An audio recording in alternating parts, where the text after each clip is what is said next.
सोलापूर शहरात महिलांसाठी स्वतंत्र सार्वजनिक स्वच्छतागृहांची मोठी कमतरता असल्याचा गंभीर मुद्दा महानगरपालिकेच्या सभागृहात उपस्थित करत स्वीकृत नगरसेवक मनीष केत यांनी विशेष निधीची मागणी केली। यावेळी पिंक टॉयलेट्सची संख्या वाढवणे तसेच महिला स्वच्छतागृहांचे व्यवस्थापन महिला बचत गटांकडे देण्याची महत्त्वाची सूचना करण्यात आली। त्यांच्या या मागणीचे सभागृहात स्वागत करण्यात आले असून नगरसेविका वृषाली चालक्य यांनी आभार मानत सर्व सदस्यांना त्यांच्या अभिनंदनाचे आवाहन केले। महानगरपालिकेने आर्थिकदृष्ट्या सक्षम होण्यासाठी मोकळ्या जागांचा व्यापारी वापर करून उत्पन्न वाढवावे असेही मत यावेळी व्यक्त करण्यात आले। महिलांसाठी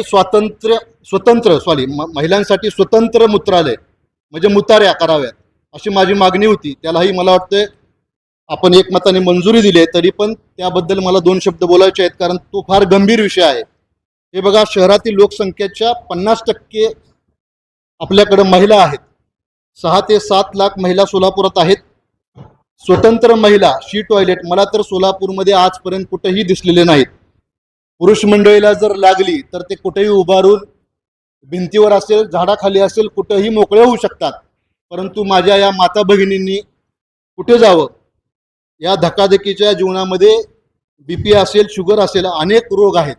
वॉकिंगला महिला सकाळी जात आहेत, तर त्या ठिकाणीही कुठेच आपल्याला स्वतंत्र मुताऱ्या महिलांसाठी दिसत नाहीत।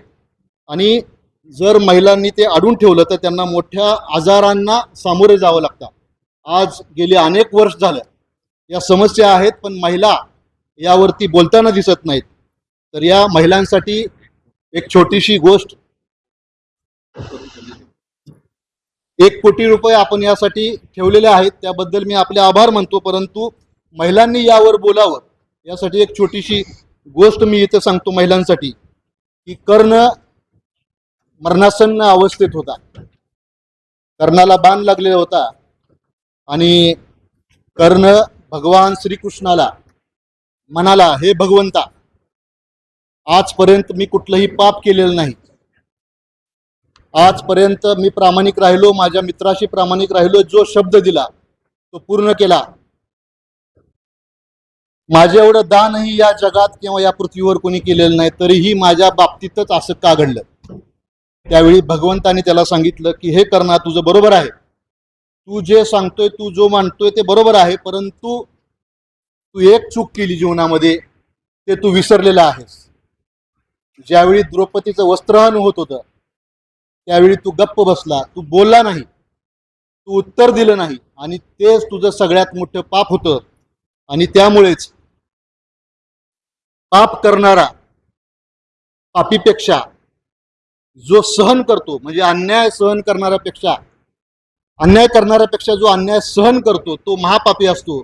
आणि तेच पाप तुझ्यासाठी आज इथं आणले। महिलांना मला सांगायचंय की अन्याय सहन करू नका, आपल्याला बोलावंच लागेल। तर आपण सर्वांनी या विषयावरती बोलावं। 1 कोटी रुपये जरी महिलांना दिलेले असले या शौचालयासाठी, तरी मला वाटते ते कमी पडत आहेत। त्याचं कारण असं आहे की पिंक टॉयलेट असतील किंवा सार्वजनिक शौचालय असतील, याची संख्या आपण वाढवावी। आणि एक गंभीर विषय शहरातला आहे, जिथं महिला शौचालय आहेत त्या ठिकाणी पुरुष मंडळी कर्मचारी आहेत। तर पुरुष मंडळींना तिथं कुणी ठेवलं त्यांच्यावर कारवाई करावी। आणि महिला बचत गटांना हे आपण महिला शौचालय चालवायला द्यावेत। मुंबई महानगरपालिकेने महिला शौचालयासाठी बजेटमध्ये स्वतंत्र आर्थिक तरतूद केलेली आहे। सांगली आणि नागपूर महानगरपालिकेने या महिलांसाठी ज्या बंद पडलेल्या बसेस आहेत त्या बसेसमध्ये मुताऱ्या सुरू केलेत, शौचालय सुरू केलेत महिलांसाठी। तर सोलापूर महानगरपालिकेनेही त्याचा विचार करावा अशी मी आपल्याला विनंती करतोय।